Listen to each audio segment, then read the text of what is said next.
It is a huge weekend. State Boise State Athletics. You get a beautiful look there at downtown in the state capitol building. Today we start with Boise State men's basketball taking on the Utah Valley Wolverines. Broncos playing in front of their home crowd here at ExtraMile Arena in Boise.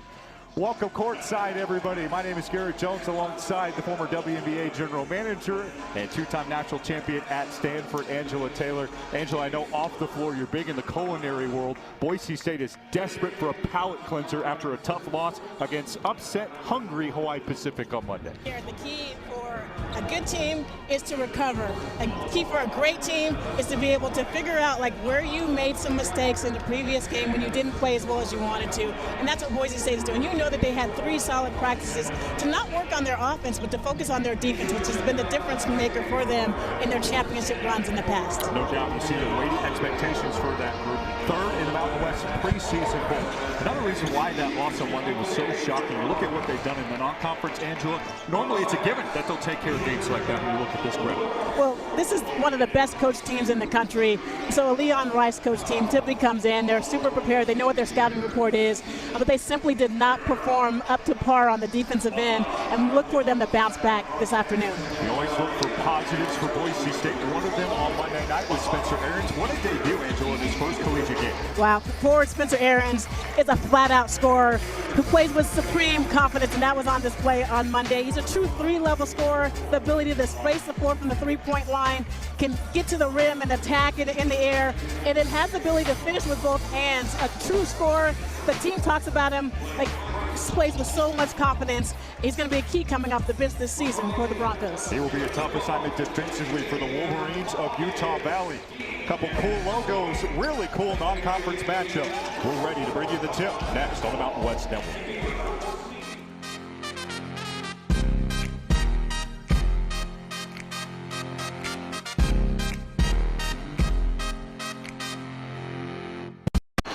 The Boise State Broncos being introduced on their home floor. Angela, one of the most shocking losses in program history on Monday night against Hawaii Pacific by a point. How do they turn the page here today? The best thing about coming back from a loss is you have a chance to do a little bit better. So you know they had 3 great practices, and really look for Boise State to focus on the defensive end. A lot of their success over the years has been predicated on their defensive success. R.J. Keene, to that point, inserted into the starting lineup. You see him there in the middle of your screen. He gives Boise State a boost in that aspect of his game. One of the best on-ball defenders in the Mountain West. Broncos excited to be playing in front of their home fans. 13-2. See a shot there of the corral. They're making noise.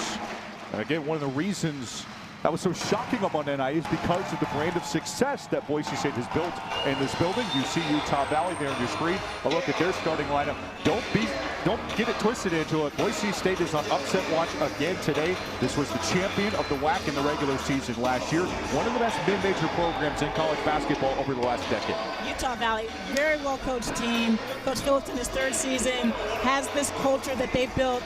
Very well-balanced team. Strength at the guard position in their backcourt. Not a lot of size, but a lot of versatility with all of their players. And they're coming off an 81-point drubbing, right? And they're coming into this game knowing that Boise State is going to hope to get back in the winning column. This is going to be a great battle for both of these teams. What stands out to you as some of the biggest keys here in our keys for the game? Certainly for Utah Valley, they have to win the glass.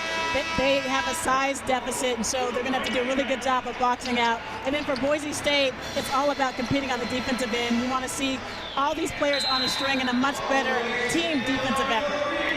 Isaac Davis, Drew Fielder ready to battle for the tip. The 124th ranked official in KenPom, Michael Irving with the basketball. Boise State controls game number 2. They are very happy to be back out there, wanting to get that first game behind them.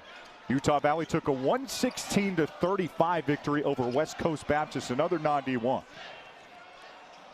Drew Fielder stuffed inside. Jackson Holcomb fights for a board.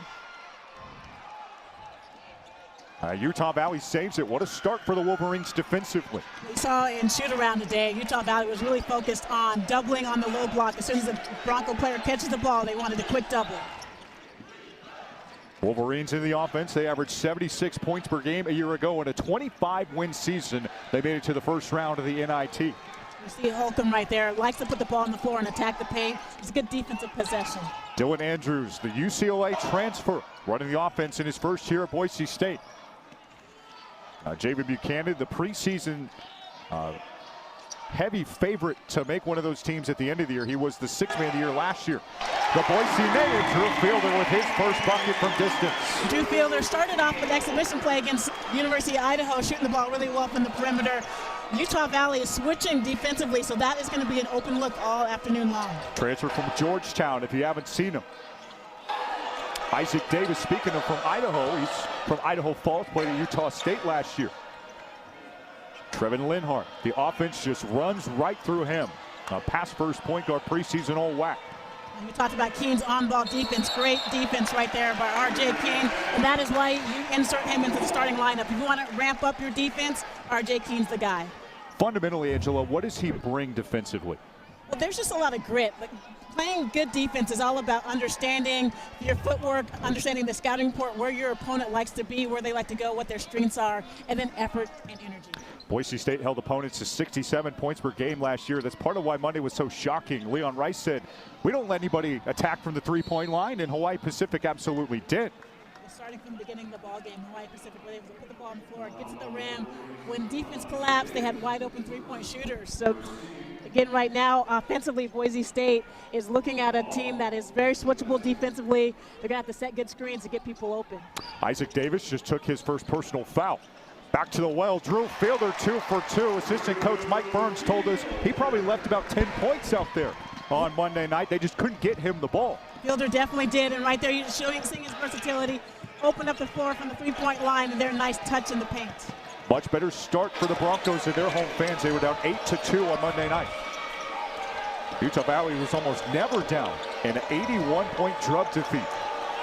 And Boise State competing at the point of attack right now. On-ball defense is really aggressive in this point. Trevin Linhart, clock to 1, a heave. Not there. Boise State with another stand defensively. Coach Burns coordinates Boise State's defense under Leon Rice. Angela, he told us the biggest point of emphasis for them, as you see Boise State's head man on your screen, was going to be competitive. They've come out with an edge today, haven't they? They have. First and foremost, you have to man up defensively, and it's all about at the point of attack, what is my energy and effort level going to be? Javen Buchanan, another touch. Really struggled on Monday. 6 points off 1 of 7 shooting. Left one on the doorstep there, too. King can't clear the ball. Nice outside defense by Isaac Davis. Jackson Holcomb, yes. Well, defensively, if you're Boise State, you cannot be happy with that possession. You have to get back in transition and stop the ball. 19 points and 10 rebounds for him against West Coast Baptist. Dylan Andrews, former top 50 recruit in the country. Boise State recruited him a couple times. He said yes the second time. Trying to shake Holcomb. Lost it, and a steal for Holcomb. Nearly a steal contest last year for the WAC champions. Linhart to Davis. And the Idaho native with his first bucket. Linhart made that play. A pass first point guard. Drew the defense in, but nice patience by Isaac Davis with there when he caught the ball. Letting the defense leave the ground and leave their feet. Andrew Meadow going without the glasses today. First time we've seen Good that look for Andrew. In a Boise State uniform. Drew Fielder 3 for 3. What a start for the Georgetown transfer. Fielder's going to start to get a lot of attention from the Wolverines this next offensive possession, but again showing his versatility, 3-level scorer. And a steal for Andrew Meadow. He said no glasses, no problem on the defensive end. Hey, when you lose a game like that, you're going to want to try anything new. Under 16 in this first half. Drew Fielder stuck at the rim. And a foul on Isaac Davis. Keep an eye on that. If you're a Utah Valley fan, he just picked up his second. Much better start for Boise State on its home floor. They're up 7-4 at the end of the first media timeout. We'll be back for more in Boise. Back in Boise, we've got to look at our series history. Utah Valley head coach Todd Phillips is right here from Boise. Their campus about 4.5 hours away. One of 3 Mountain West non-conference games for them.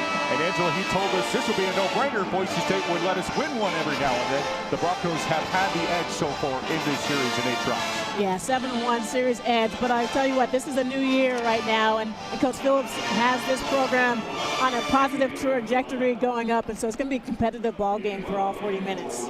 What a story for Drew Fielder, returning back home to Idaho. If you don't know it, he left when he was 16 after playing a couple years at Rocky Mountain High School right up the road near Meridian. He transferred to a prep school in Southern California, eventually found his way to Georgetown. Went back in the transfer portal this year, Angela. He said he had a sleepless night. He was sick to his stomach. He just knew that he needed to come home instead of going to USC, where he originally committed. Clearly has found a great home with the Broncos the first 9 months. The Broncos fans and the Broncos coaches are glad that he had that sleepless night and made a decision to come here. You can see his versatility already early on. It's going to command a lot of attention from the Wolverines all day long. Trevin Linhart off the mark. And Fielder another rebound. He is dominant out there right now. R.J. Keene in the offense. Andrew Meadow, 12 points per game a year ago. So start for him from 3 this year. He's just one of his first 5. We don't love that shot for Meadow. We didn't have the defense rotating at all. It was on the first pass taking that shot, and I think that Coach Rice would prefer you pass up a good shot to get a great shot. Open 3, Holcomb. No. And a loose ball foul on Boise State.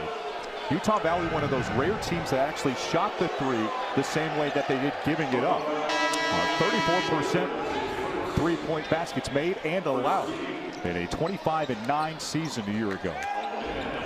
Won the WAC regular season title and advanced to the WAC championship game for the first time in program history. They ultimately fell to a current team in the Mountain West that Boise State will see in January, the Grand Canyon Lopes. Braden Housley, one of a couple of Utah State transfers on this roster. Fouled A.G. Nato come up the floor for Boise State. Well, Nato is one of those players coming off the bench, applies a lot of pressure both offensively and defensively. When the ball in the hand, he's going to attack the paint, and defensively, he's so aggressive on ball, almost too aggressive sometimes. So look for him today to be a little bit more cautious, to be able to apply a lot of pressure defensively without fouling. Assistant coach Tim Dury, I should say, wow, combine the 2 head coaches there. I can't imagine the coaching acumen you get if you did that. Couple former head coaches. Yeah.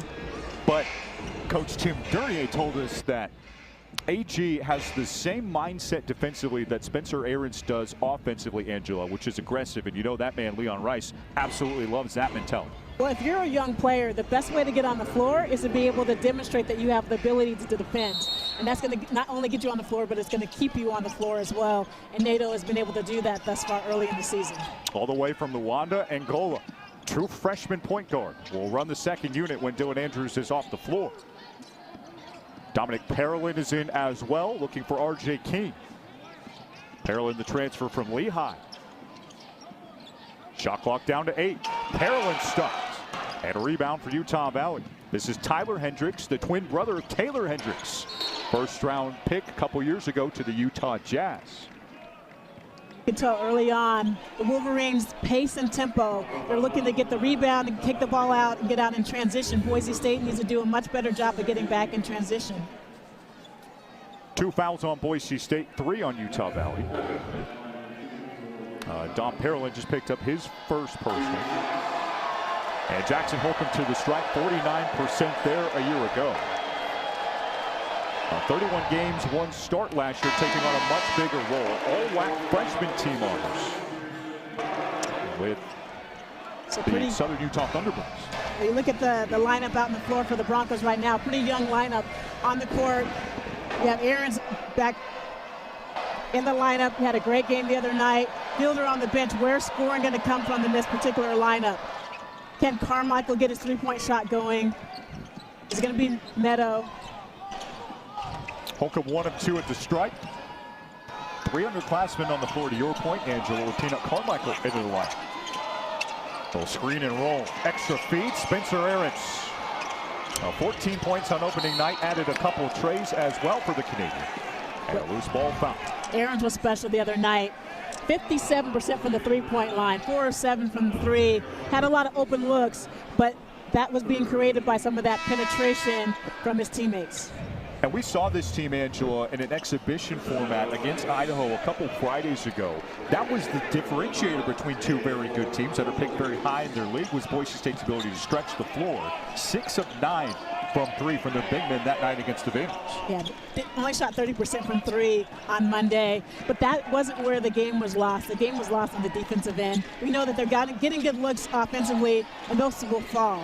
Leon Rice agreed to your point, Angela. He said he wanted to see the same fight that they had in a 10-point exhibition win over Washington. Great help by Aarons. Triple try, Welling, no. And Fielder fields.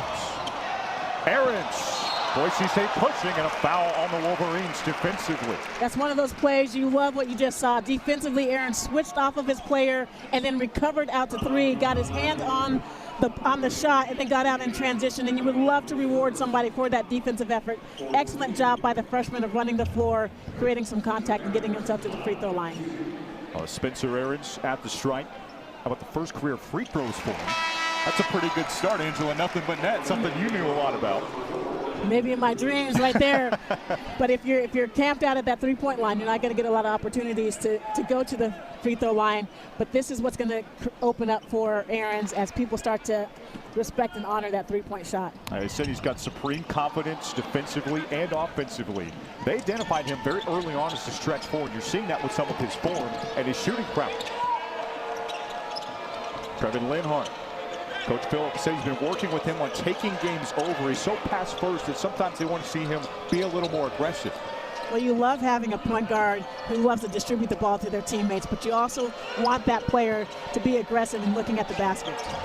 Linhart with 5 to shoot. Another late shot clock possession. Peanut Carmichael, great defense. Shot clock buzzer sounds on Utah Valley, and Bronco Nation loves it.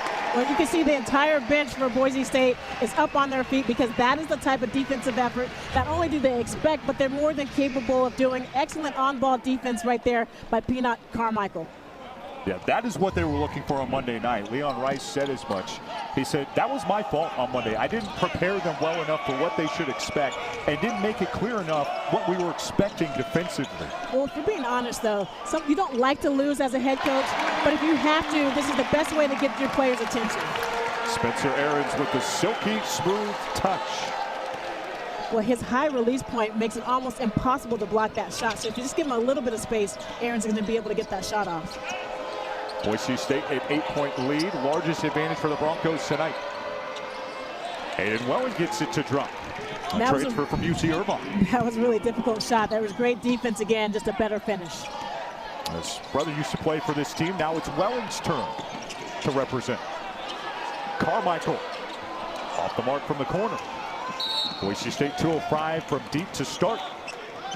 And a transition foul on the Broncos. It'll be the team's third. Jackson Holcomb subs back in. Tyler Hendricks is off the floor. And I like this two-guard look for Boise State as well.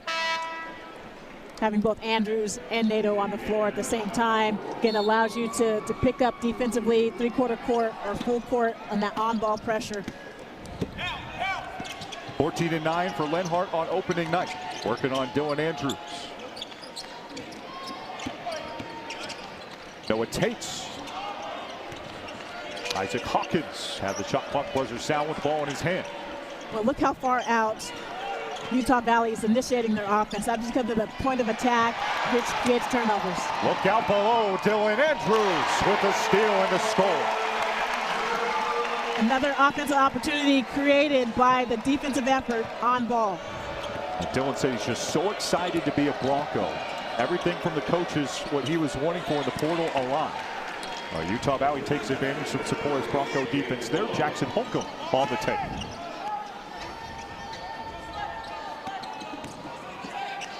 Pearson Carmichael gives it up.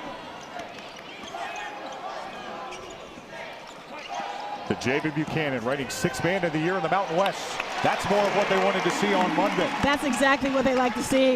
A healthy Buchanan coming in. They're going to rely a lot on him offensively, and he just needs to be able to play with a lot of poise.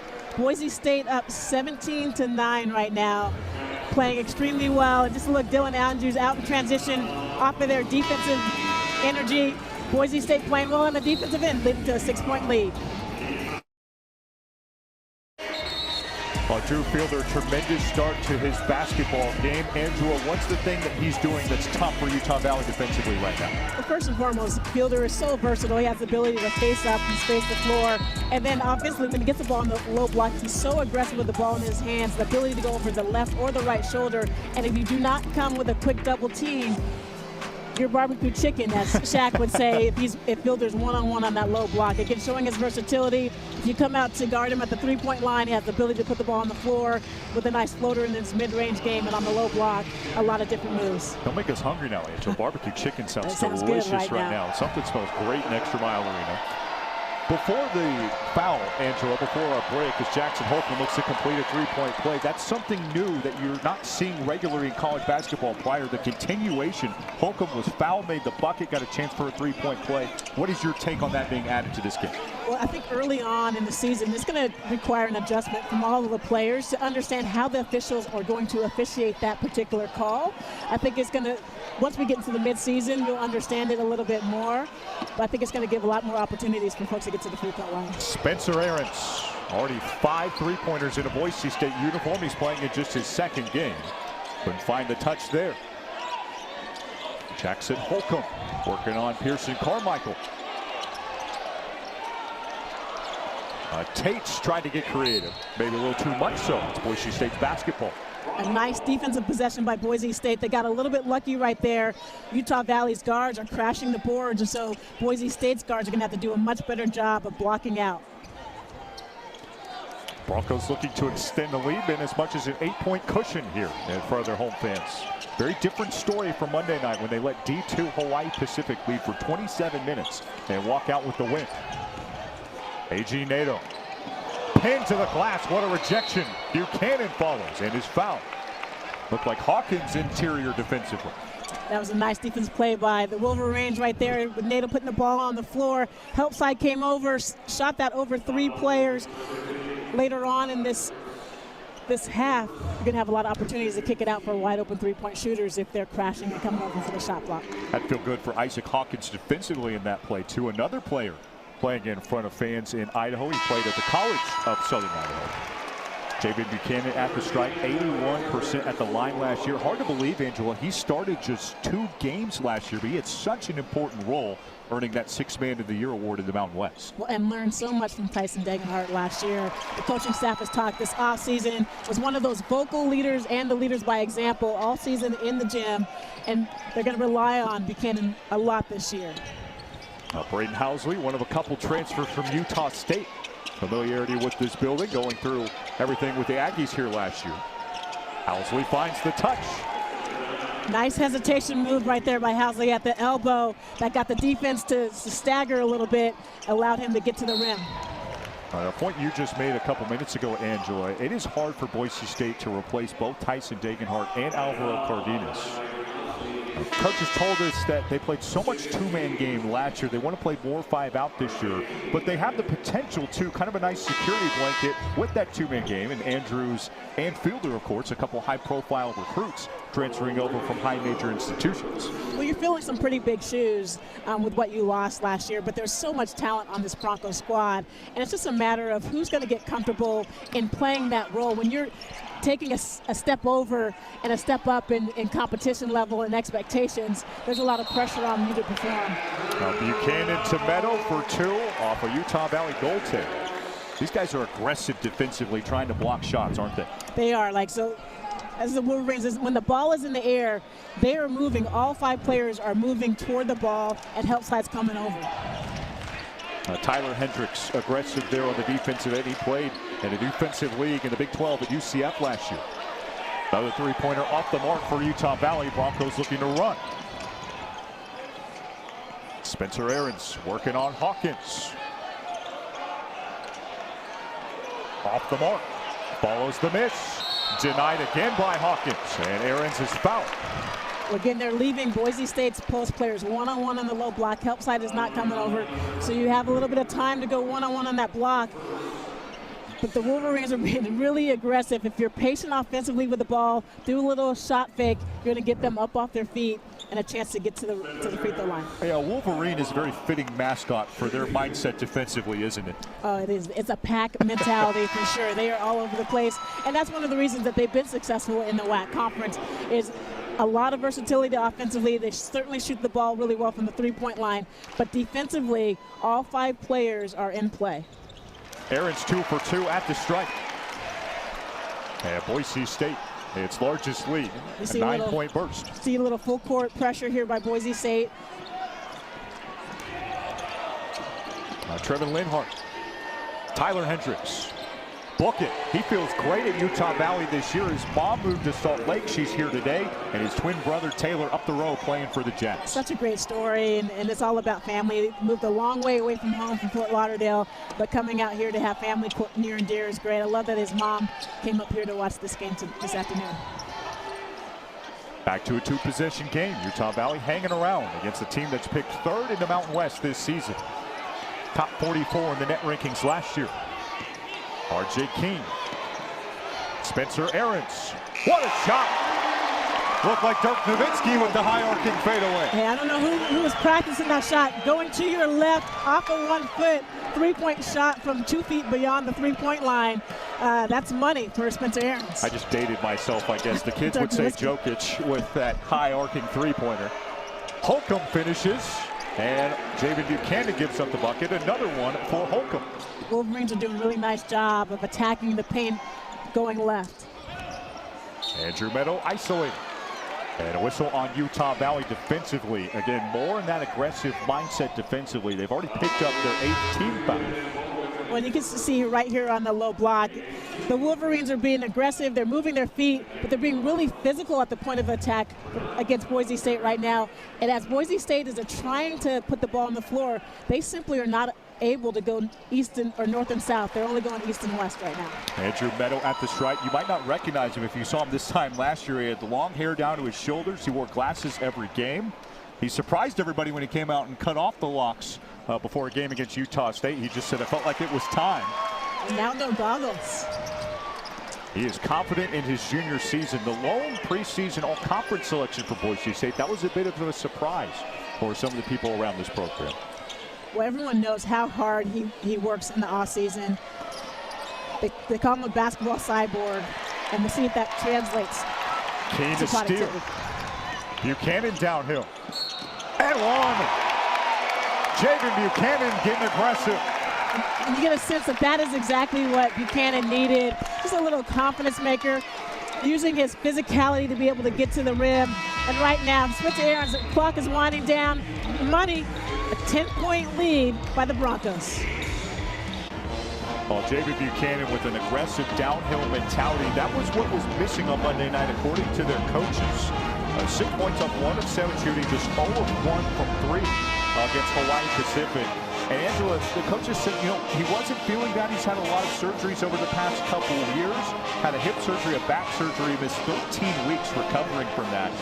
They said he didn't make any excuse. He just had an off night. Maybe the weight of the expectations a little too much on his shoulders in the season opener. Well, the truth of the matter, this happens to great players all the time. You have those off nights. It's how you respond to that. And right now, we're seeing some really good things by Javen Buchanan. We know that the Broncos are going to rely a lot on him all season long, so it's great to see him playing with a little bit more confidence.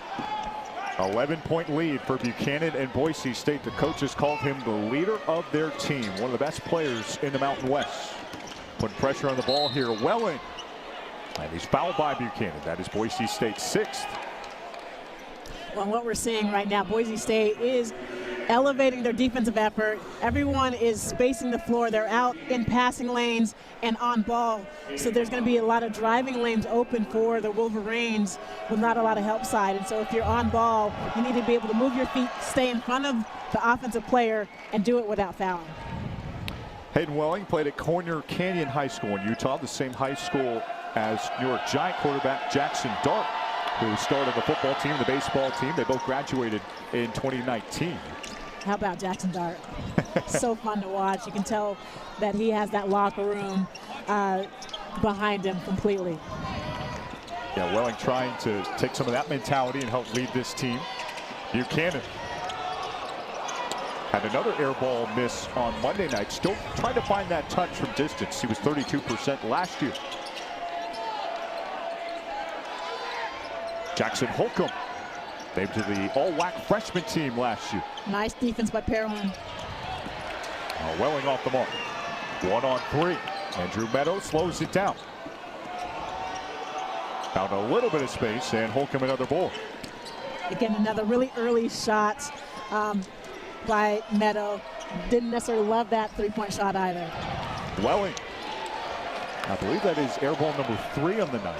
Struggling a bit in this Mountain West environment. Dominic Parolin, the transfer from Lehigh, redshirted all of last year, and turns the ball over. Sherman Weatherspoon, the 4th on the run. Again, the Wolverines able to switch at all 5 positions, so making it really difficult for the Broncos to run their offense. Isaac Hawkins. Jackson Holcomb pestered by R.J. Kane. And a foul on Boise State. Both teams over the limit the rest of the way. That is number 7 on the Broncos. Mass changes for both sides.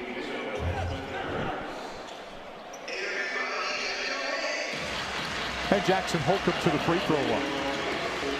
Head coach Todd Phillips told us that he could pop this year, said his body's gotten a lot bigger. He was one of the key rotational players in that WAC champion team last year. 5.3 points per game and 3.5 rebounds a contest. Made the front end of the 1-and-1. Really, only 49% at the line. Yeah, really nice player. Does a lot for this Wolverines squad. Undersized a bit in the post against a team like Boise State, but you can tell understands where to get to his spots on the floor. And much to that point, right into his average, 1 for 2 at the line. 8-point game. Spencer Aarons made a couple big shots in this first half already. Parolin off the red shirt last year, inserted into the rotation this season. Dom Parolin swims through. Excellent on-ball screen by Parolin, and then a better pass by Aarons on that pick and roll. Yeah, the coaches praise him. Lex Williams said he knows exactly what we're looking for and how we operate, taking that red shirt last year. One answer there for Isaac Hawkins, 6'10" transfer from CSI, knocking down a 3. Well, good offense by the Wolverines right there. Forced a little double off the ball, and Boise State wasn't able to recover to the shooter quick enough. Lead down to 7. Parolin to King.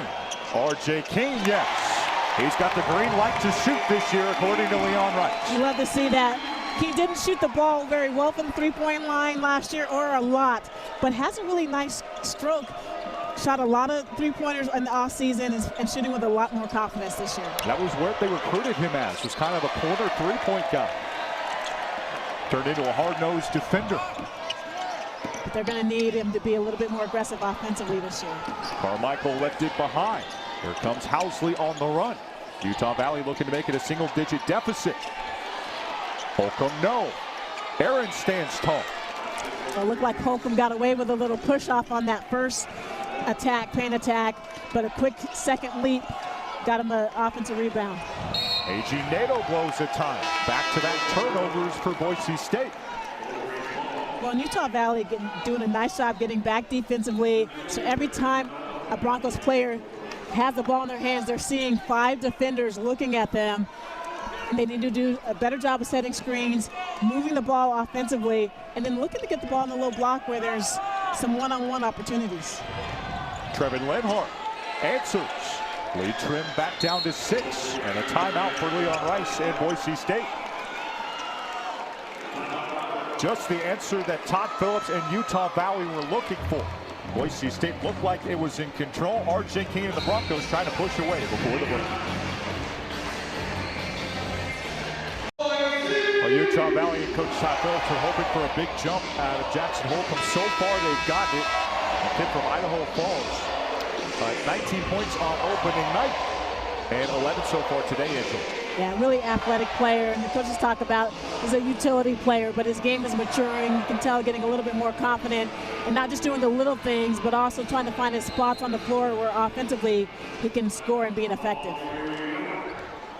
In that timeout, Angela, you kind of looked over at the sideline and saw what Leon Rice was talking about. You want their transition defense to tighten up, or at least coach does, right, with Mike Burns in his ear. Yeah, if you look at the early ball game right now, defensively they're doing a great job in the half court, but in transition, Utah Valley already has 10 transition points, 18 points in the paint, and you cannot be happy if you're Boise State on that fact. Boise State needs to get back and stop ball and eliminate some of those transition buckets. How about Drew Fielder, tied for a game-high 11 so far. Very efficient on 4 or 5 from the field. Noah Tates. So again, here in the half court, Boise State's defense has been fantastic. But the dribble penetration. Fielder flummoxed on that whistle. Very relaxed guy. He's one of those guys you would like to hear read an audiobook. If you ever hear him do a media interview, he's really relaxed, has a very nice, comforting voice, but he was fired up here as you get a look at the replay on that latest whistle. Yeah, right there. You can tell, like, again, great defensive effort. When you're giving it all, your all defensively one-on-one against your player, and then they get a little bit of a step, and you try to make up for it by reaching in. You think you got your hand in the cookie jar away with a clean steal, but the officials think otherwise. That's always frustrating for players. Isaac Hawkins at the stripe, his first miss, 82% last year. Started all 23 games for the College of Southern Idaho during his sophomore season. Well, if you're Boise State, the other thing you don't love about that's the third foul on Andrew Fielder. Again, somebody who's been playing really well, has not been able to get into a rhythm in this ball game because he's been in and out of the lineup with that foul trouble. Boise State up by 7. Utah Valley's been able to keep them at arm's length today. A pass rifled and intercepted. Holcomb, another takeaway. And the Wolverines take advantage and make it a 2-possession game here. Nice Tates off the mark. Spencer Aaron's foul. Great help slide by Andrew Meadow on that play. Came over and made a really difficult runner for the Utah Valley player right there. It looks like we didn't have a box out on the backside. But Shirley Aarons was the one who took the contact here. Here's a look for yourself. It was a little bit of a push in the back with both hands by Aarons. It didn't look like it moved the Utah Valley player that much, but there were 2 hands on that bat. Leon Rice frustrated on the Boise State sideline. Crowd loudest it's been today in the 1-and-1. And Braden Housley sticks the first, a 63% foul line shooter. 8 points and 4 rebounds to go with 4 assists on opening night.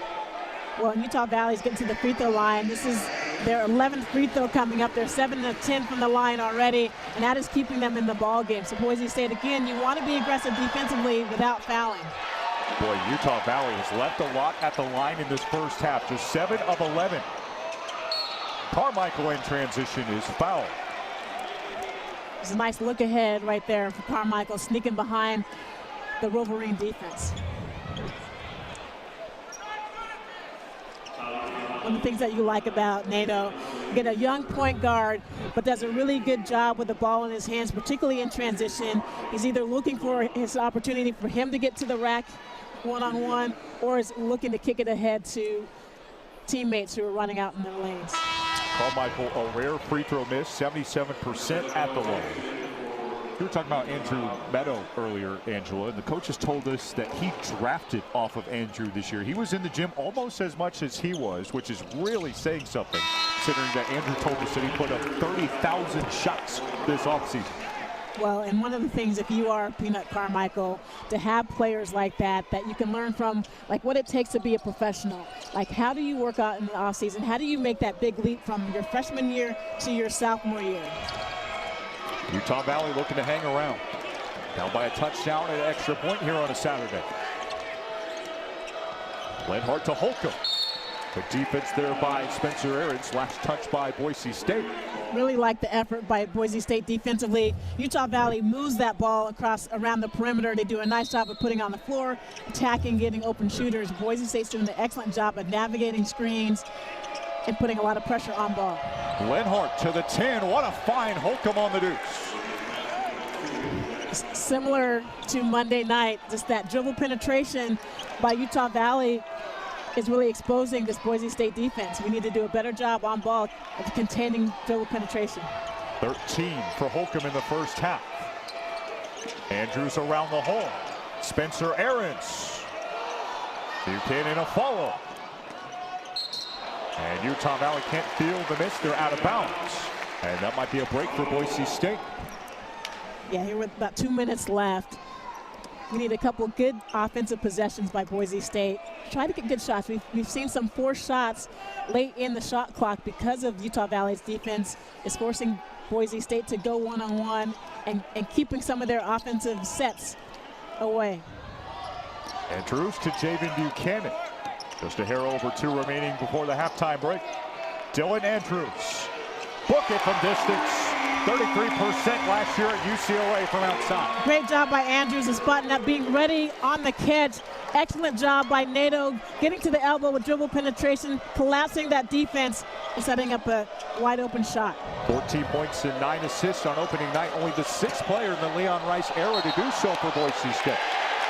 Broncos tighten up defensively. They force a walk, and the great crowd here at ExtraMile Arena absolutely approves. Again, another excellent play by the freshman.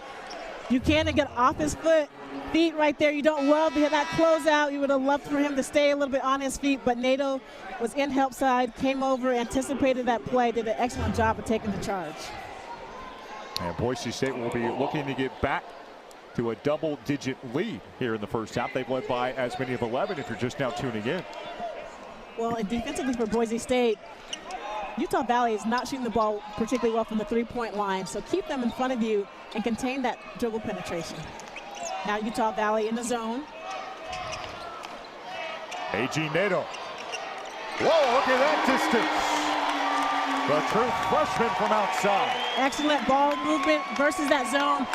If you're able to get the ball in the middle of the floor against the zone, it's going to collapse the defense and leave some shooters wide open. Excellent offensive execution. Boise State 5 of 12 from outside today from 3. A welcome reprieve from a 10 of 33 performance on Monday night. What a touch there for Trevin Leonard. His coaches say they want him to take over. Did so on that possession. Shot clock and game clock about 30 seconds apart. Buchanan off the step back. Tough bounce out of the rim. I like the shot by Buchanan. It didn't go in, but I like the shot a lot.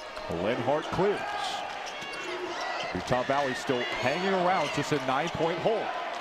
Hawkins. Aaron's the bull.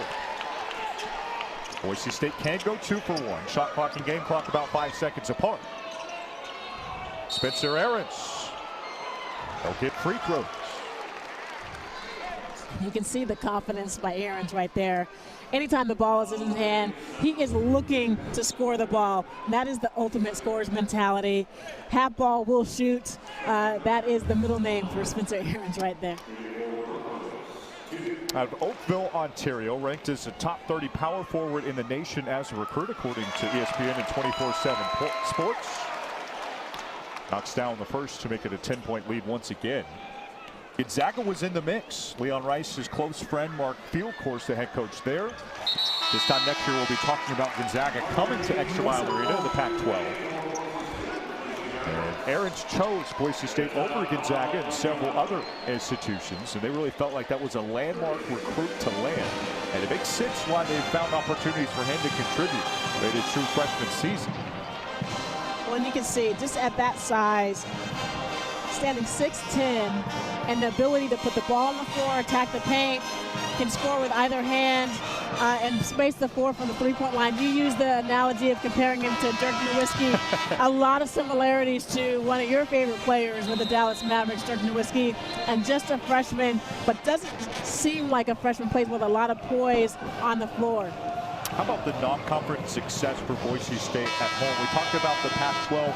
They've got the meat grinder of the Mountain West one last time. They want to take care of business and not have another slip-up before they go into Maui, one of the most difficult and premier non-conference tournaments this year. Yeah, non-conference play. This is the first season. Right? You have the non-conference play, conference play, and then postseason. Yep. In non-conference, you want to play a lot of different styles. Teams that have bigs, teams that are out in transition. And so that is going to help you get better and prepare for that Maui Invitational Tournament and certainly prepare you for the Mountain West competition. Utah Valley can hold for the last shot. Appears that Todd Phillips and company will do so. Walk down to 10. Kevin Linhart working on Andrews. Down to 6. Linhart, a heave and a travel. What a stand there for Boise State defensively. Excellent possession right there. Andrews and Nato switched off on the ball. Great communication and keeping the ball in front of them. 1.8, what are you thinking here, Angela, if you've got the ball? We'll look for the old Christian Leitner play. You have Buchanan right here, double teamed at the 3-point line. See if they can get him the ball at half court, or just for a heave. Andrews. Oh, he got the front of the rim. Guy who's hit big buzzer beaters in his career at UCLA. Nearly came up with one there before the break. 46-35 after 2. Couple huge three-pointers for Boise State, leading to an 11-point lead.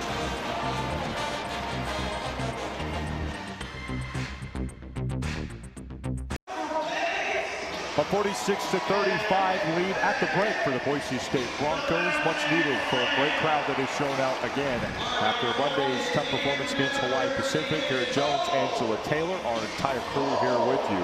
Angela, Utah Valley came to play. Coach Todd Phillips said he knew that he was going to get the effort out of his group, but how about the step forward that Jackson Holcomb has shown you today in the first half of this game against the Mountain West? Yeah, Jackson Holcomb, known as a utility player, today he's put on display the fact that he has the ability to score the ball, but really aggressive with the ball in his hand, attacking late closeouts by the Broncos defenders and getting to the rim and getting himself to the free throw line. 3 for 5 from the free throw line and able to really score in the paint, doing a really good job. You can see why he is that utility player, does all the little things, and now is just able to add some scoring to that as well. You see him defensively involved here as well, and again, he's been a big reason why Utah Valley has been able to hang around. On the other side for Boise State, Coach Tim Duryea told us a couple of days ago that he really felt like Fielder could have had a 20-point game. They just missed him in the paint several times against Hawaii Pacific. He came out with an aggressive mentality this ball game, didn't he? Well, Fielder's teammates got him the ball early and often today. Started it out with a 3-point shot, and it was one-on-one and low block against the Wolverines defenders. Really difficult to stop. The ability to go over either shoulder. Fielder, again, great footwork. The ability to put the ball on the floor if you have a late closeout. And again, this is just beautiful right there in that finish as well. Got into some early foul trouble in the first half. 3 fouls already, so he's going to have to really be able to defend aggressively in the second half, but stay on the floor because he's the key to this Boise State offense. Head coach Leon Rice said he wants him to play on a razor's edge as far as aggressiveness. The Georgetown transfer buoying Boise State through the first frame. An 11-point halftime lead for the Broncos. We'll be back with more on the Mountain West Network.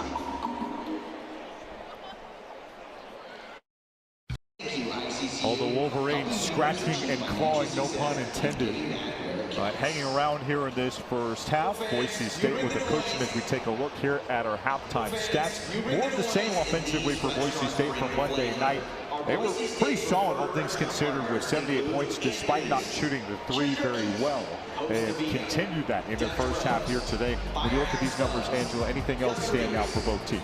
Yeah, certainly for Boise State, shooting 45% from the 3-point line.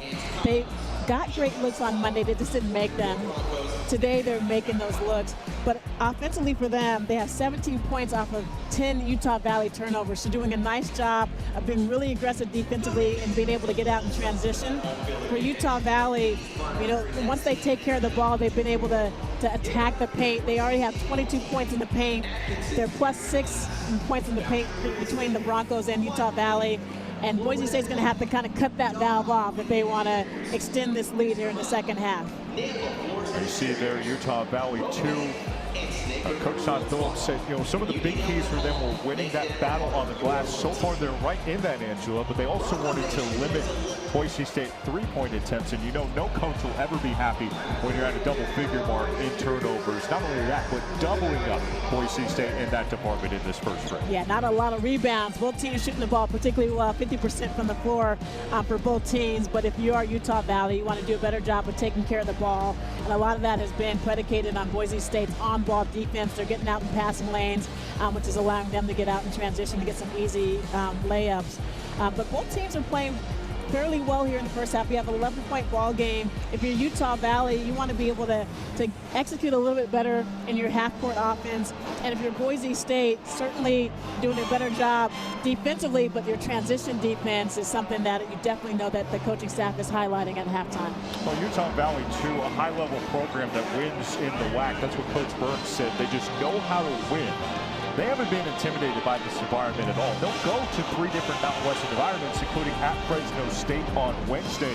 Coach Todd Phillips has to be pleased with his team keeping its cool against a great crowd and a great opponent. Well, and Coach Phillips talked about earlier this week, they knew that Boise State was going to be on a rampage and that they were not going to be happy coming into this ball game. So he had his players prepared to get that first punch that Boise State was going to throw early on in this game after a disappointing loss on Monday. And you can just tell, like, they're poised to be a really dangerous team in the WAC conference, have a lot of versatility, great guard play, and Lynn Park does an excellent job of captaining this Wolverines ball club. And here in the second half, if they do a better job of closing out on Boise State's 3-point shooters, they might be able to narrow that gap. No doubt about it. Should be a very interesting second half. Appreciate a look there at our halftime stats. Utah Valley trying to whittle away at this Boise State deficit, and then an 11-point hole at ExtraMile Arena. We'll be back with more momentarily.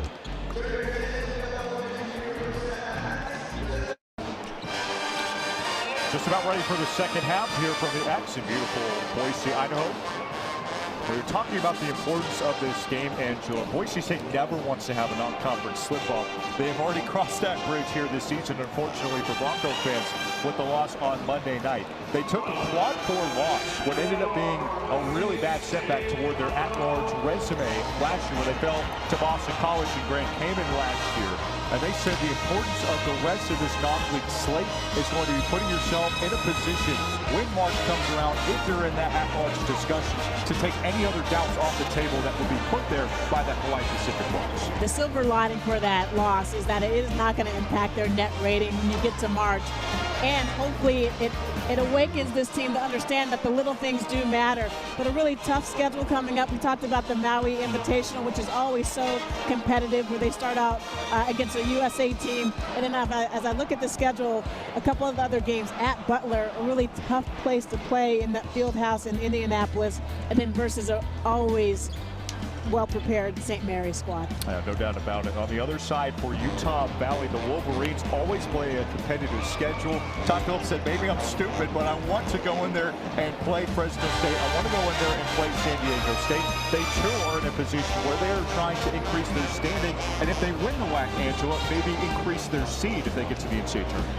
Yeah, you're playing 3 Mountain West teams. It's your mini Mountain West conference schedule right there. But Kara Lawson, the head coach from Duke University, said in the preseason you want to have a tough schedule so you can expose yourself. You understand where your weaknesses are, where the gaps are. And that's exactly what Coach Todd Phillips is talking about with this competitive schedule.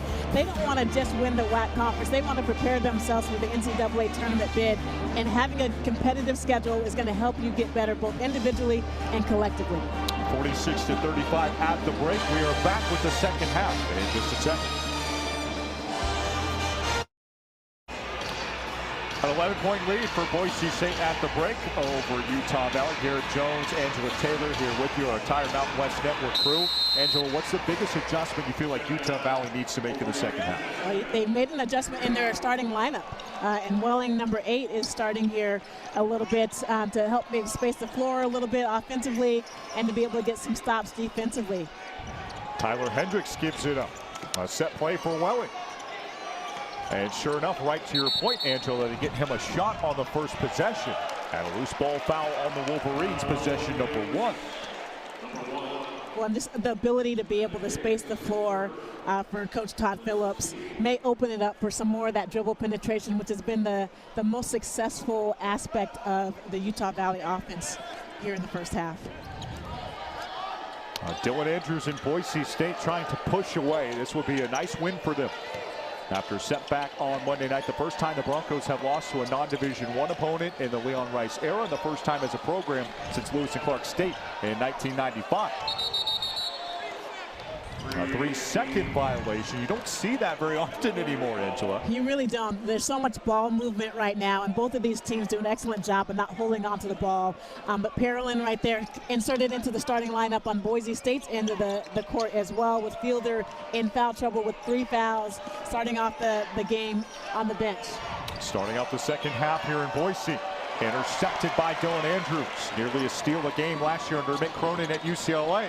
Up to Keene. What a finish on the quick ball movement. Excellent job right there running the floor by R.J. Keene. A better job in transition with Phillips. You can see that Andrews has a nice job with the ball in his hand in the middle of the floor. Had a lot of options right there as he was attacking the paint. 5 points for number 5 in white. Tyler Hendricks, 16-7 on opening night, stifled at the rim. Javen Buchanan pulls it away. Behind the back, Andrew Meadows swatted away by Welling. When Boise State is really judicious about getting out in transition, they only take those opportunities when they have them or have the numbers. And a good job right there by Buchanan. It was a 2-on-1 fast break, a little fancy with that pass, and a nice attack by Keene. A baseline out of bounds opportunity for Coach Leon Rice and his Bronco team. 16 years at the helm here at Boise State. David Buchanan working on Isaac Davis. A matchup we got last year in the Mountain West when Davis was at Utah State. Buchanan with the shake and bake, using the pivot foot. Well, you see why Davis is a nice player for the Wolverines. Got into foul trouble himself in the first half, had 2 fouls, so that took him off the floor, but does a really nice job defensively of moving his feet and using his physicality. Turnover by Boise State. Only the Broncos' 7th giveaway today. Utah Valley, if you're just now tuning in, had 10 in the first half. Holcomb to Davis for 2. Nice interior passing, and there Boise State got a little bit out of position on that help side, did not recover, help the helper. Lead trimmed back down to 11. Dylan Andrews flashes in the paint. Keene a rebound. Open 3, Meadow. He's not going to miss that one. And there's a drill that Boise State runs in their shoot-arounds of like passing the ball around. Excellent pass by Buchanan. He had an open look himself, but passed up a good shot for a great shot and a nice, much-needed look from Meadow. 35% three-point shooter a year ago. Hendricks, no. Right, a board for Javen Buchanan. Nearly 4 rebounds a game. He's got the transition look too. Javen Buchanan spreading it out. Largest lead of the day for the Broncos. Buchanan showing his versatility, bringing the ball up himself in transition and just stepping in for the 3-point shot. Coaches called him the leader of their team. Well, and defensively, if you aren't going to come out and guard me, I'm going to take the 3. Isaac Davis off the mark. That'll stay with Utah Valley. It's a big boost for Todd Phillips' squad. This is a bit of a danger zone for them right now. And it looks like a timeout has been called by the Wolverines. 54-37 our score with 16:46 left to play in the second half. Javen Buchanan from distance. We're back with more. Another cool subplot of this game, Angela, for head coach Todd Phillips. He's from Boise. He's a graduate of Bora High School. His wife is from CUNA as well. They said it was so good to play this game and get back in front of a place that he grew up in. Angela, I know that you have a business guiding Boiseans through their culinary stops and what has very much improved in the city over the years. I asked him, where was dinner last night? He said, the best place in town, my sister's house. His niece is a big part of his life. His nephew, Logan Hasevit, is committed to play for him next year, and they had to go get some of that home cooking last night. I'm going to have to add that stop to our food tours for sure. Wow, what a shot for Tyler Hendricks. That was one of the guys that Coach Phillips said has really developed over the offseason. And really nice execution coming out of that timeout. Able to get a nice open look by Tyler Hendricks, and who really hasn't been able to get off the snide so far in this particular game. Utah Valley trying to stay in this ball game. There's a good contingency of green behind the Utah Valley bench. Coach Phillips said, yep, that's mostly going to be the Phillips fam. Yeah, he was very confident, very familiar with what's going on, and they knew they were going to have quite a few people in the stands cheering them on. Keene to Dylan Andrews. couple careless turnovers by both teams here in the last minute coming out of that timeout. Andrews, no. And a rebound for Utah Valley. Very good on the glass last year. Out-rebounded their opponents by over 5 boards a game. Jackson Holcomb, 13-point first half for him if you're just now tuning in. And he'll get free throw. That was initially some nice defense by Buchanan on that play, but he had his arm wrapped around Holcomb on that particular play. Now we got a 14-point game. Boise State playing well, starting out the second half.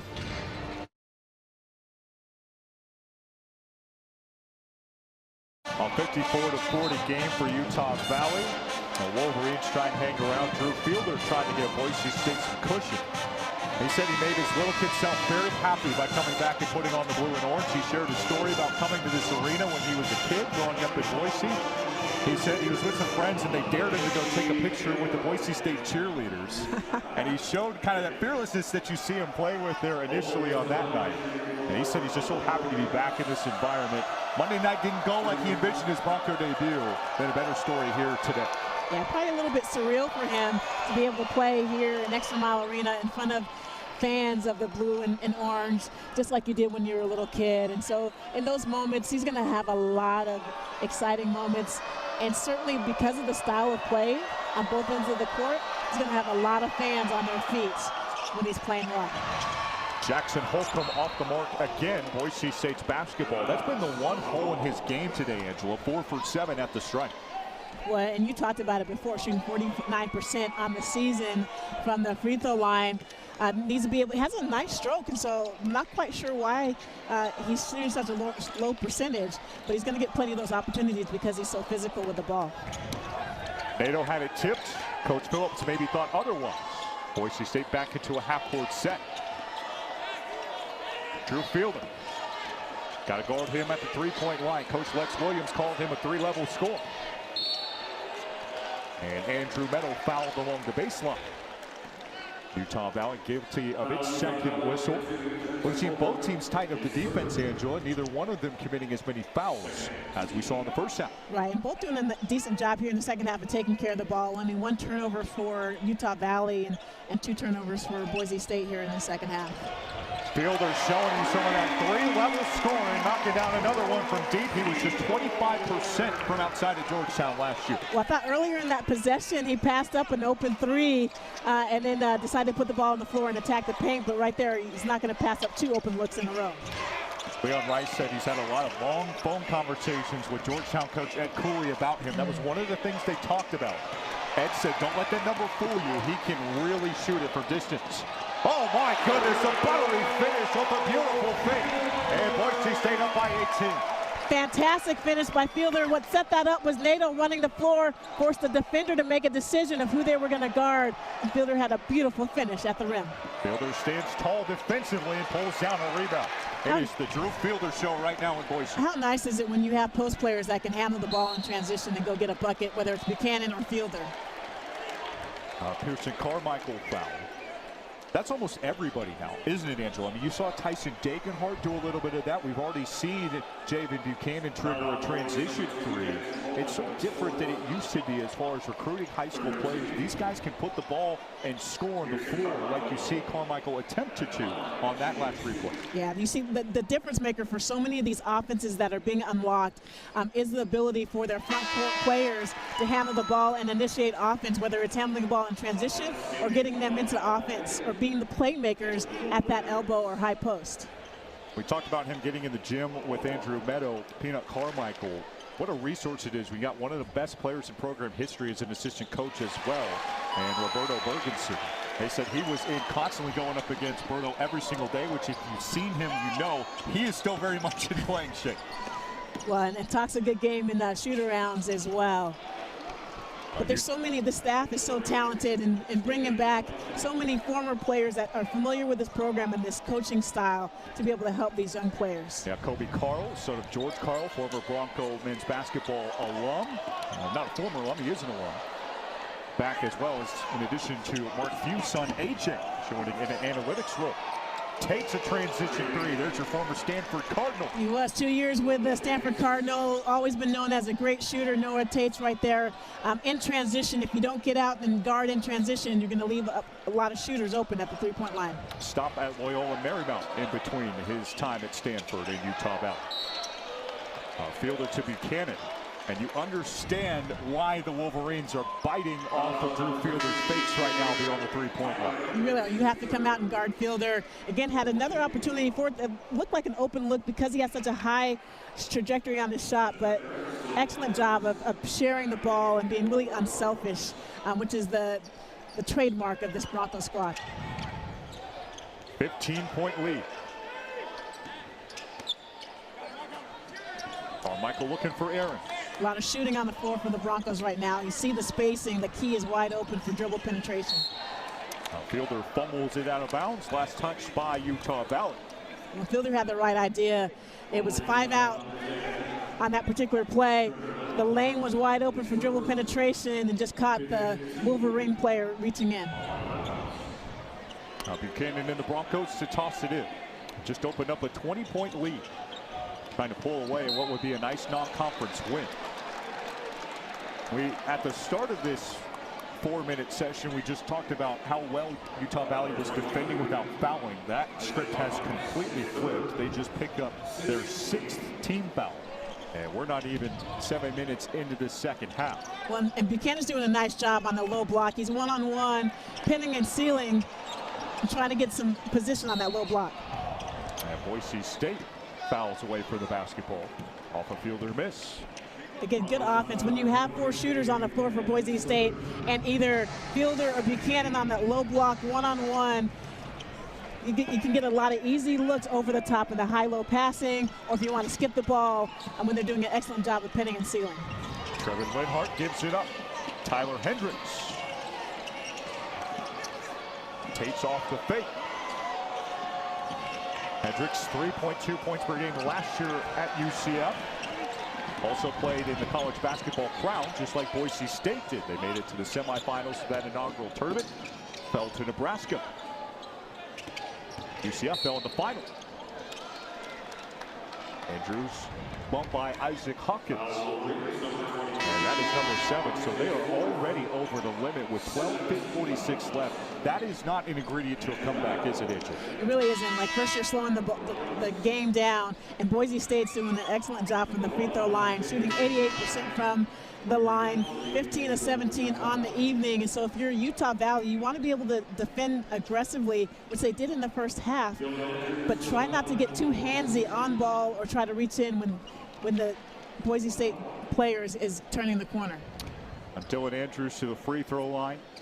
And the 1-and-1 sinks the first. The transfer from UCLA, very glad to be here. He went to a team dinner with R.J. Keene and some of the guys on his visit. And he said he's been on a lot of teams. He's never seen a group of guys get along like they had when they were at Barbacoa, get a nice steak that night. Andrews adjusting for California. He's been there his whole life, but he said, I'm not worried about the winter. I can just grab a puffer coat. I love that look anyway. Well, that speaks a lot to the retention.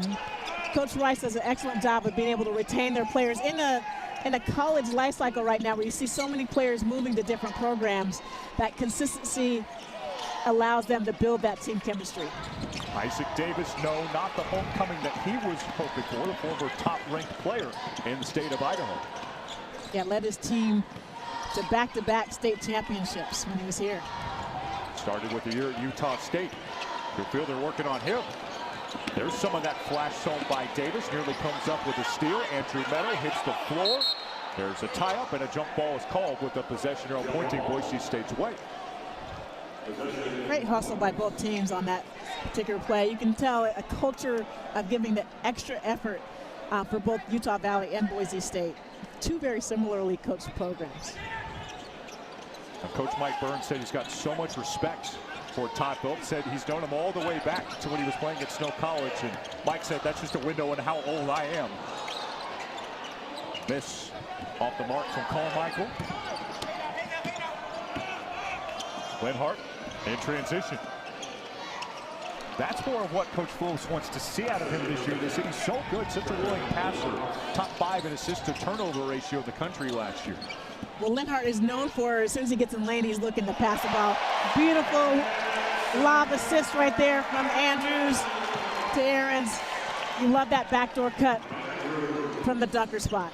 Second alley-oop completion for the Broncos this season, both to Andrews with good size at 6'8". You gotta love it.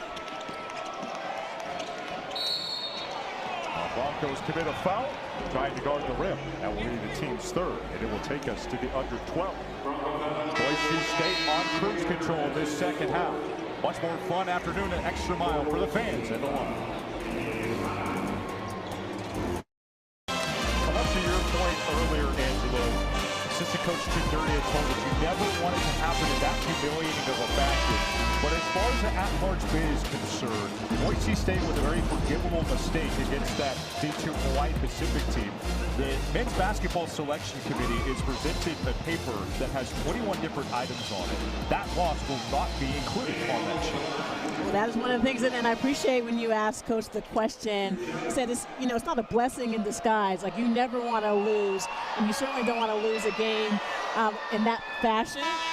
But at the end of the day, if in March you're competing for an NCAA tournament bid, it is nice and refreshing to know that that loss, that early season loss, is not going to negatively affect you. Now, Boise State lives on the bubble several seasons in a row now. They came a second half away against Colorado State from going to the NCAA tournament. They could have gotten that at-large bid. They were one of the first 4 outs last year. They missed the NCAA tournament for the first time in the last 3 seasons under Leon Rice. Aarons to the 10 on the finish, and the true freshman continuing to pop. Nice, strong finish on that particular play, putting the ball on the floor. We've seen him do a lot of different things this afternoon, but the finish on that particular play stands out. Isaac Davis tied up with Andrew Meadow, and they carry it into the front row. It's another thing that the coaches are excited about Andrew Meadow. He's so much more comfortable in this team and in this rotation. Had to earn his way onto the floor as a true freshman, and we mentioned with the glasses and the long hair, he looks different out there, and he plays with a level of confidence, Angela, that also looks different when you compare it to his true freshman season. What impressed me last year for Meadow was freshman year was pretty much a three-point shooter, was camped out at the three-point line. But last year, as teams were keying on that and came out flying on his three-point shot, put the ball on the floor with a lot of aggression and was able to finish with a lot of contact on the ball. And the coaches are talking about this year for Andrew, that next level of growth for him is to be able to now, as you're attracting all of those eyeballs, as your gravity increases, being able to set your teammates up for open looks. Tough return to Idaho for Isaac Davis, number 119 overall player in the nation, according to 24/7 Sports. Idaho Falls. Hillcrest High School did not hold an offer from Boise State, according to that same website. Bit of motivation for him this afternoon. Unfortunately for him, just 6 points off 205 shooting. Nice young man, came over, shoot around, and introduced himself, was excited to be able to play back in his home state. Certainly the door is open for him to have a massive season in the WAC. Dylan Andrews is fouled. Braden Housley tied up with him. So now we're seeing a little bit of frustration showing up for Utah Valley. Both teams have been aggressive on ball, both offensively and defensively. In the last 2 possessions, they've gotten into a little bit. I appreciate the officials right now taking charge here, sending the 2 teams to different benches, talking to the coaches about this. We want to clean up this play here in the last 10 minutes of the game. Referees might head to the bottom. Michael Irving heading up our crew. A window into the lives of an official, Angela. This is his 4th game of the week. He was in Fresno on Wednesday. Rep San Diego State's game as well this week. That's a life if you're wearing the stripes, getting around, going all over the Mountain West and the country. That means 4 days of getting yelled at by coaches, players, and fans. That is not for the faint of heart at all. But these officials work extremely hard. Multiple conferences, multiple games a year. Not traveling first class or in private jets. And they do a really good job. Thankless job. Speaking of a good job, Boise State came out in droves on Monday night, 10,000. That was really the biggest bummer for people around the program, Angela, on Monday. It was just such a good crowd. Brian King, who was on the call for us, an alum of this program, said that was the quietest he had ever heard ExtraMile Arena. They were just waiting for something to cheer about. There's some three-point baskets made. We mentioned the lob to Spencer Aarons, who you see there on the right side of your screen. In the end, they walked away humbled when Boise State came up just a point short. And that is a point of pride for this program. Protecting actually were 13-2 at this facility last year.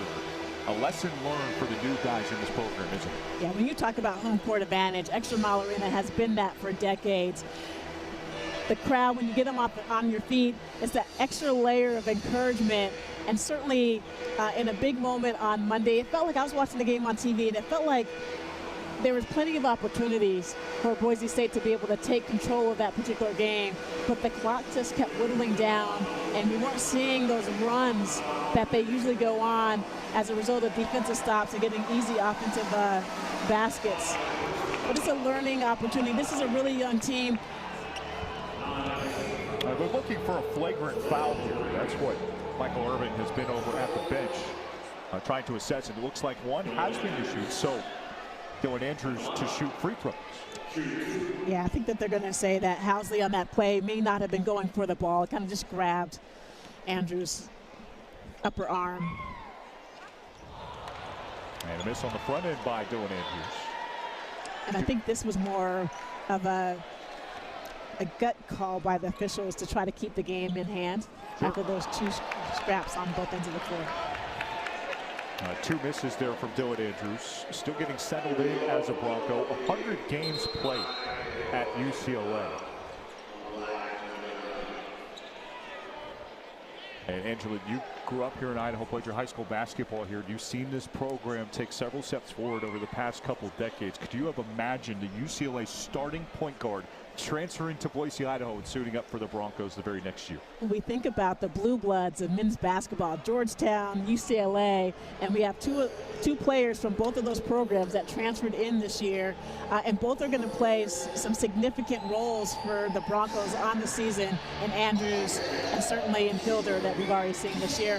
And it's going to be fun to see Andrews. The coaches have talked a lot about, he's still recovering. He was out for quite a long time recovering from injury, and it's not easy physically just to be able to go back from 0 to 60 overnight. And so I anticipate over the first month and a half of the season, he'll start to be a little bit better physically and getting used to the pace and the tempo of the game.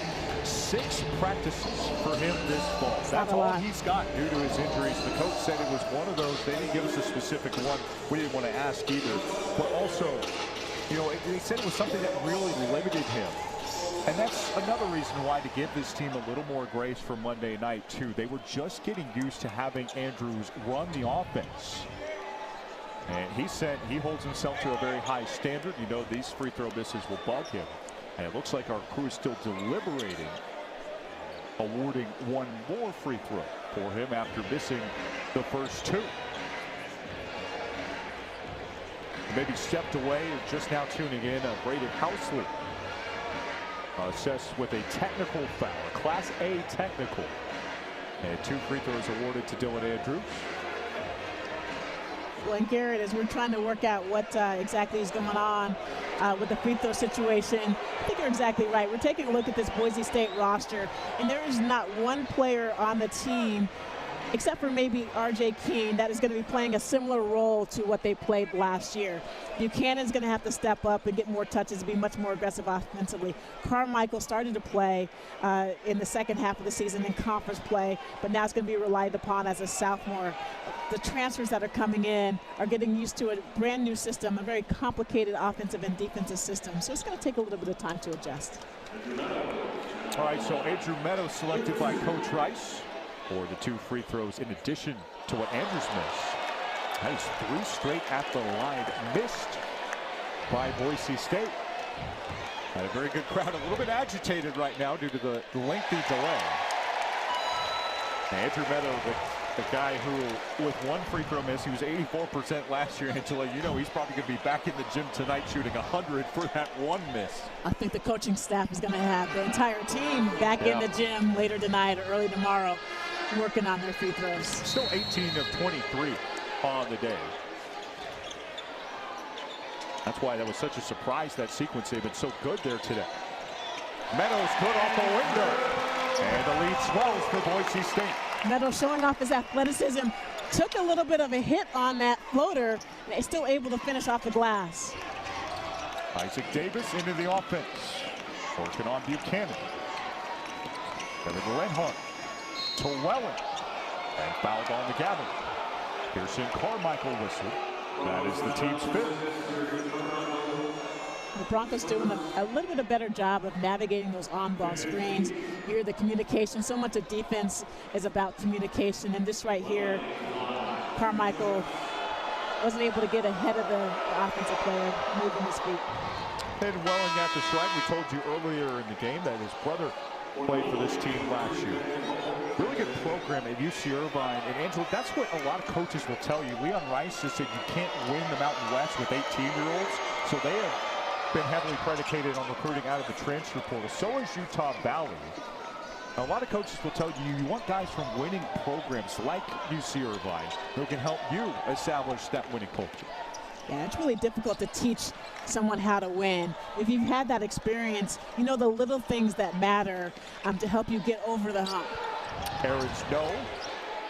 Or to that point, think about the Boise State women's basketball team recruiting a center out of Liberty. Bronco fans will be excited to see her. We do invite you to come back with Angela on the call. Yes. With her former college teammate coaching the San Francisco Dogs. 2 o'clock tip on the Mountain West Network. How excited are you for that one?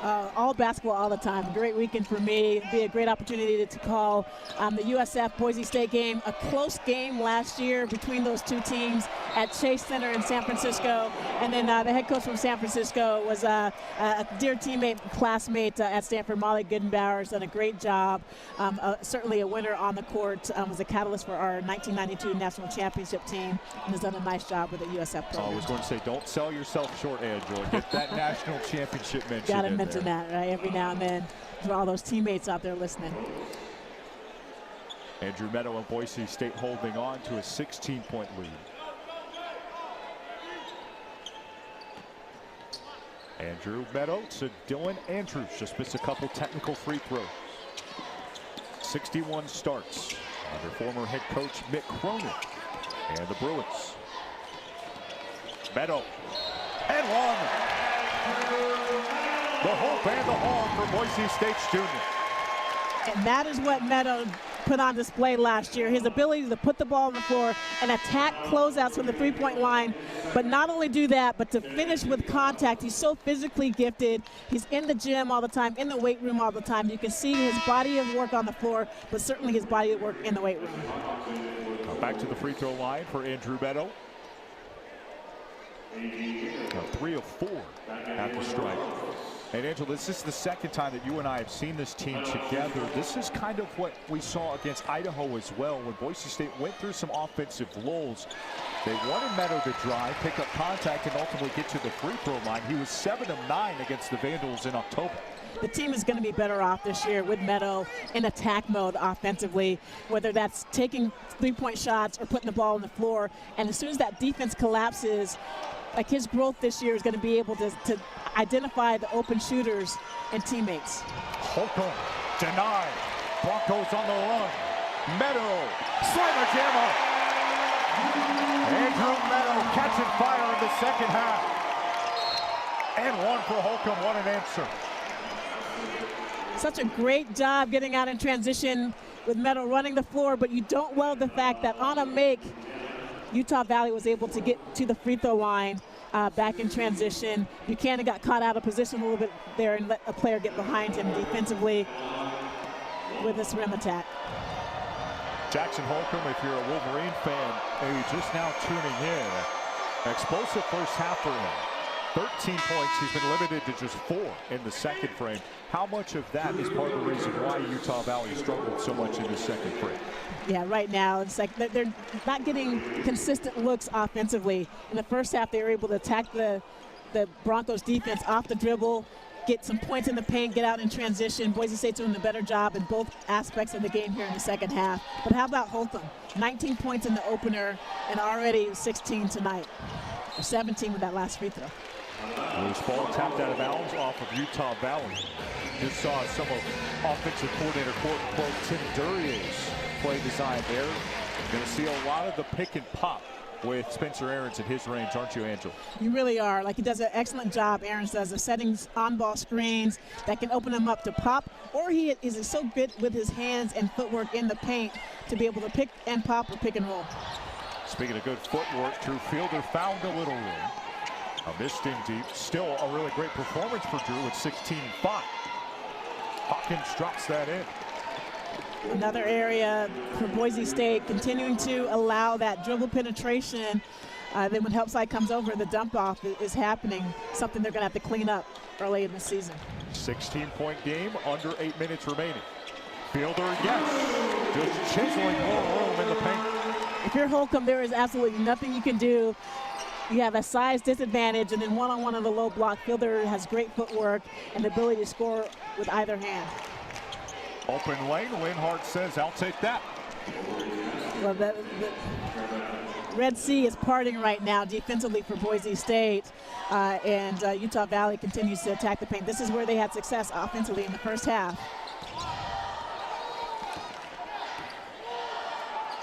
Lead at 15 for Boise State. Fielder, foul.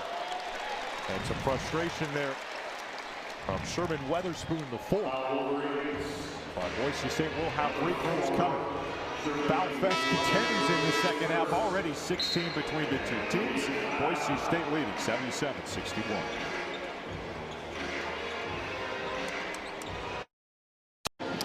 Utah Valley has had some great head coaches come to the course. Mark Pope, and somebody you know extremely well, Angela, former Stanford Cardinal, Mark Madsen, now at rival Cal. How does that make you feel? It's tough to swallow that one right there, but Mark Mad Dog Madsen, one of the best human beings that you could ever be around. Had the opportunity to be at Stanford when he was a player, took the Cardinal to the Final Four one of his years there, and then just a great player. He played with the Minnesota Timberwolves when I was with the Minnesota Lynx, and he's that type of individual that never met a stranger. You would have him working camps or going out and meeting and greeting kids, and would remember every kid's name and make them feel like they were a special person. So doing a nice job with that Cal program, hopefully not too well against our Stanford Cardinals. R.J. Keene is back in for Boise State. But it speaks to Utah Valley and how they're building this program from what was once a junior college to now competing at the national level in the WAC. Boise State 6 of 11 at the free throw line in the second half. Even the door opened a little bit for Utah Valley. Holcomb on the attack. They cut him off in the paint. That's the Bronco defense they want to see this year. Nice help side. Nato right to the 10. Fielder the follow. How did he find room to finish? That's the effort that you love to see as a coaching staff, is to never give up on a play, never assume that a layup is going to be made. Excellent job by Fielder on that particular play. 20.6 rebound effort for Drew Fielder, the Boise native, and he's playing out there with 4 fouls. Linhart, Hawkins the jam. What a play. Nice job. Again, the paint attack. Linhart does a really nice job of getting to the rim and sees the court so well. His vision is exceptional. Nice dump off for the slam. 14 point, 14 rebound, double-double in his Division I debut. R.J. Keene to his guy Andrew Meadow. And one. Andrew Meadow taking over here in the second frame. It's almost like he is looking for the contact every time he attacks the paint is Andrew Meadow. Nice job again. They run him off the three-point line, put the ball on the floor. Doesn't matter, help side is coming over. So strong and able to not even feel the contact and finish. Back to the stripe for Andrew. In a very nonchalant Andrew Meadow style. He said last year was cool, but the second the buzzer went off in the Crown Tournament, he was thinking about this week. Opening week of the 2025-26 college basketball season. You know, Monday didn't go to his standard. He's trying to energize the Broncos this week. Meadow, somebody that he has high aspirations. He wants to make it to the next level, to the NBA. And so every day he's doing something to move himself closer to that opportunity. Nice pass. Now that'll work for Utah Valley come WAC play. Holcomb to Davis for 2. Really nice game by Holcomb right there. 17 points, 4 rebounds, and a couple of assists. Nato. Oh, he switched hands. What a finish for the kid all the way from Angola. I just hope that everybody's down there okay and the camera will. 84-65. Utah Valley not giving up. Holcomb foul, more free throws coming for him. And much to a similar vein that we talked about, when things go wrong, get him the ball and let him get to the stripe. This will be his 9th and 10th tries at the line. Well, here's someone who averaged 5 points on the season last year, and this year playing a much bigger role. We talked about the coaching staff and him being a utility player, but understanding that he needed to step up offensively. He's been really aggressive all evening long. Another guy who's older and experienced, and Coach Phillips told us, we got a lot of guys like Holcomb who served Church Mission in Sacramento, California, who took a couple years off of basketball. He said they broadened their horizons and focused on more important things than hoops. And the byproduct of that, Andrew, these guys come back and they're 24 and 25 by the time they're wrapping up their playing careers. That'll be a big advantage when they play against some of the more undersized and young teams in their conference. Right, so much more mature as a 24, 25-year-old. Your body physically has been able to develop. You understand the game. And after the mission, you probably come into a situation where you are looking forward to the opportunity to compete. Nato. A foul by Utah Valley. Coach Phillips starting to empty the bench a little bit to his credit. Tyler Weaver, a true freshman, is subbed in. And A.G. Nato to the stripe. A fellow first-year player. Really appreciates the different type of playing style and leadership that you see from Nato and Andrews at the point guard position. They both can play together on the floor, play on ball or off ball. But Nato does an excellent job, really aggressive with the ball in his hands, in the half court attacking the rim. And that's going to create a lot of scoring opportunities for teammates once they learn where to be and where to spot up. Played for the NBA Basketball Academy in Angola. He felt the love from Bronco Nation very early in his career. His father needed some medical care, and Boise State fans rallied to generate some money that he could give perfectly within NCAA rules to his dad to get a little bit better. R.J. King. That speaks to the power of sports. Yeah, he hadn't even played a game. Together. That's amazing. And Bronco Nation wrapped their arms around him. Coaches said that they've really felt him get a lot more comfortable earlier than you would expect because of that. And he'll go to the free throw line for more. Well, a long way from home, so when you have a great group of teammates and a community that's supporting you, it makes a big difference. Nice job on this play of just snaking the screen, getting the defender on his hip, which allowed him to have a wide open lane to the rim. Another foul on Utah Valley. If you're just now tuning in, they are very much over the limit. Boise State shooting free throws the rest of the way. That's part of why this second half has gone a little bit long. And Boise State has been on a parade to the free throw line here in the second half. But both teams have made a living today from the free throw line, shooting 79% is Boise State on 28 attempts and 77% on 22 attempts for Utah Valley. Nato back at the line. His coaches said that he's been such a pleasant surprise. Lex Williams said how he does anything is how he does everything. I like his workmanlike approach, and he will see big minutes as the number 2 point guard. Carolyn Meadow, no. R.J. King saves it. You have to think that the coaches in film will be okay with that, with the effort there shown by King. Yeah, definitely one of the things that was probably written on the board today was effort and energy, and we saw that on both ends of the floor by the Broncos, particularly on the defensive end.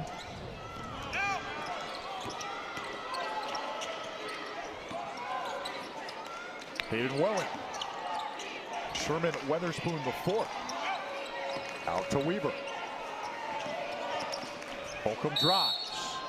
Hangs and scores and one. This is going to be a really good player of the WAC this year. Really is. You can tell that there's a lot of growth and improvements in the offseason, playing with a lot of confidence right now, and just the ability to be able to get to the basket. You can tell physically, such a strong young man, and gets himself to the free throw line. Jackson Holcomb to the line. 21-4. This is his 11th and 12th trip to the free throw line. Attempt at the free throw line, I should say. Played for the Utah Prospects team. That was how he got from South Carolina to Utah Valley.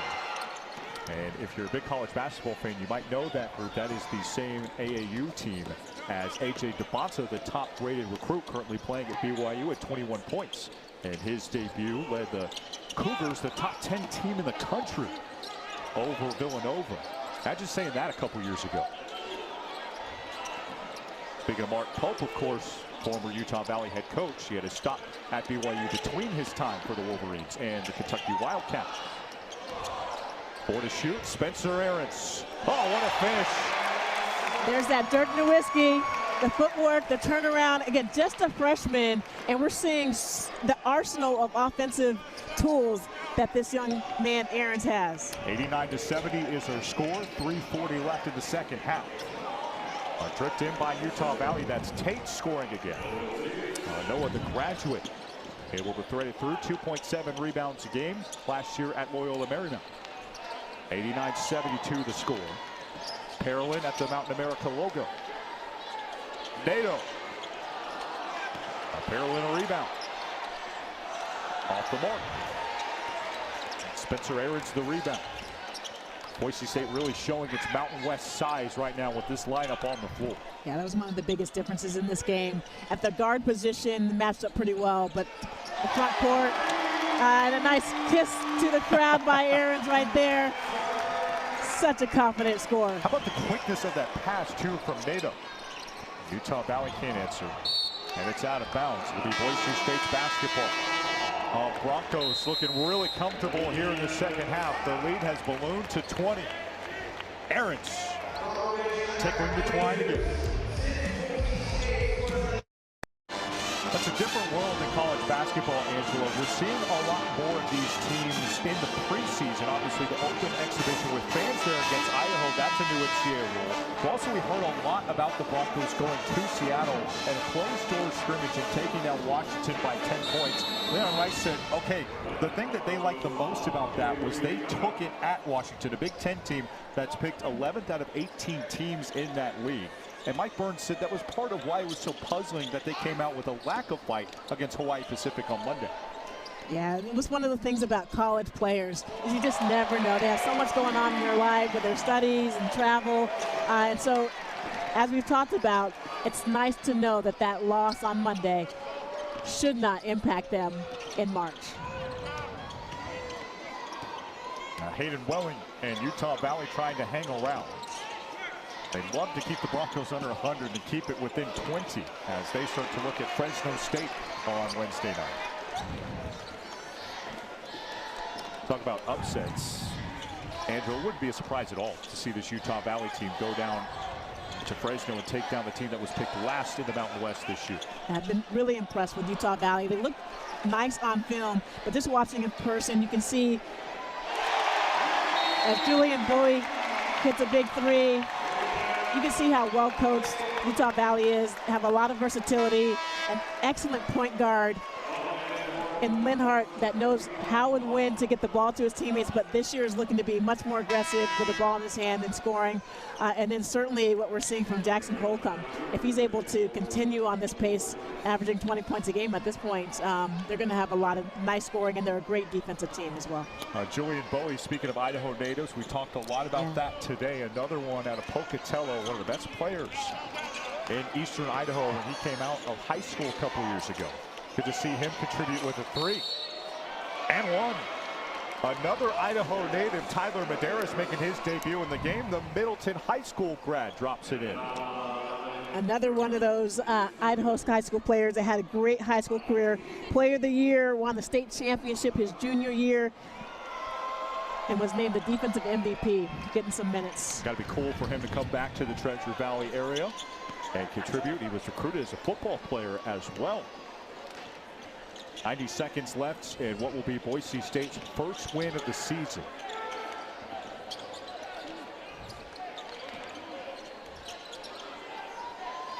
Minute 18 left for A.G. Nato, who has hit double figures for the first time in his Bronco career. Now by Noah Tates.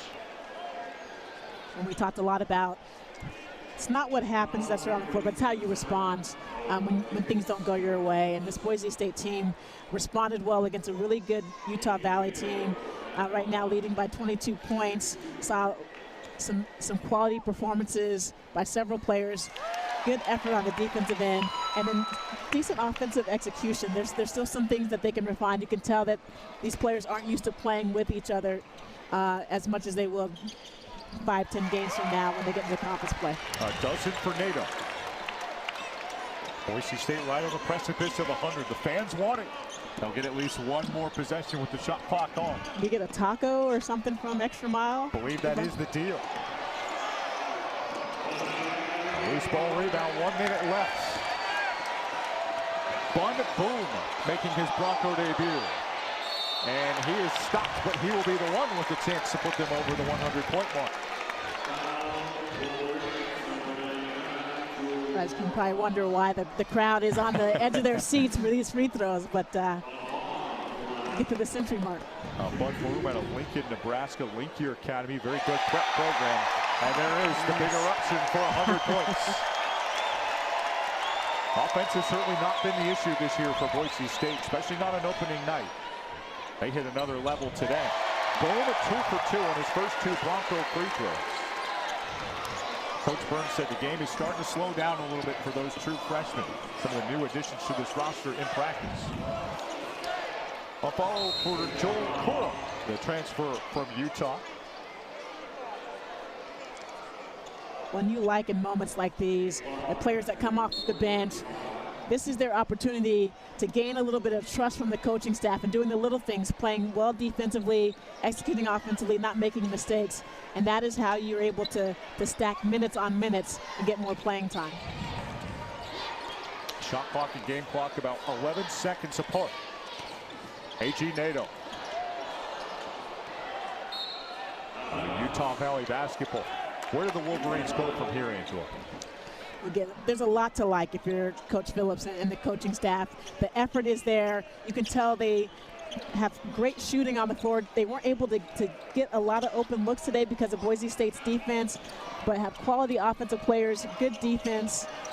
And in the WAC conference, they're going to be a difficult out. Tates halfway down and out on a 3. Cool homecoming for Coach Phillips and his staff. Utah Valley can't quite get it done today. That is more of the Boise State men's basketball team that this great crowd at ExtraMile Arena was expecting in 2025. Well, been a lot of fun bringing you this one this afternoon. Final score, Boise State 101, Utah Valley 77. We will break and have a post-game coverage here in a second. Boise State wins tonight 101-77. I should say we're wrapping it up with Drew Fielder to start this game with 20 points and 6 rebounds. Drew, I imagine that one was a little bit more of what you were anticipating playing in front of your home fans here at ExtraMile Arena. 100%. Yeah, this is better, much better. How much fun are you having putting on the uniform of a team that you grew up watching and wanted to come back to? I mean, it's a blessing. I wake up every day happy to go to the gym, so it feels really good. And man, this is an amazing team to be on. It's a great program, so I wake up every day happy, so it's good. Yep. Well, one of the things, the character of a championship team is how you recover from a loss. And you guys certainly recovered in style today, but what was it like the last few days in the locker room with the players in practice? Let the fans know what it was like. I mean, man, we just worked. We knew it was, not us, and so we just went right back to the gym and did what we do. So it was much better. Our preparation was much better, and our discipline was better. But we still got a long ways to go to be where we want to be. So, absolutely. How do you guys build off this one? You got a quick turnaround with Tuesday. What can you guys take away from this win? I mean, I think we were a lot more connected today. I think we were a much better cohesive team, and we need to build on that. But we still need to keep improving on the defensive end, keep buckling down, and and locking in and being connected on that end of the floor. I think that's the biggest thing we can keep improving on, that end of the floor. Very well said, Drew Fielder. Yeah, well, everyone focuses on offense, but defense is going to be the key to your success this year. What are some of the key messages that the coaching staff is imploring your team to focus on? I mean, just be gritty. Defense is all effort and then knowing the scout. I mean, I think the coaches do an amazing job with the scout, so we know the answer to the test. We just got to stay disciplined with it when we get fatigued and whatnot. We just got to stay locked in and just, play more physical without fouling. That's it. So it's just, and then finishing the possession every single time, no offensive rebound. So it's a lot, but we can buckle down, and our prep is going to continue to get better and better. So. Well said, Drew. Congratulations on the win. Thanks for coming by. Go rest up for Tuesday. I appreciate you guys. We'll see you on Tuesday. Drew All right. Fielder and the Broncos with a big win. They win 101-77. We appreciate you making this a part of your afternoon. Again, it's a huge day in Boise. Again, the Mountain West Women's Soccer Championship tonight. Appreciate our whole crew finishing the volleyball game, getting this game on the air, and then heading over there tonight. We invite you to join us, of course, for hopefully what for Boise State fans is a championship winning night. But for this afternoon, everybody, I'm Garrett Jones saying goodbye. We will be back on the air Tuesday evening. It'll be a 7 o'clock tip between the Boise State Broncos and the UT Rio Grande Valley Vaqueros. Good night, and thanks for watching.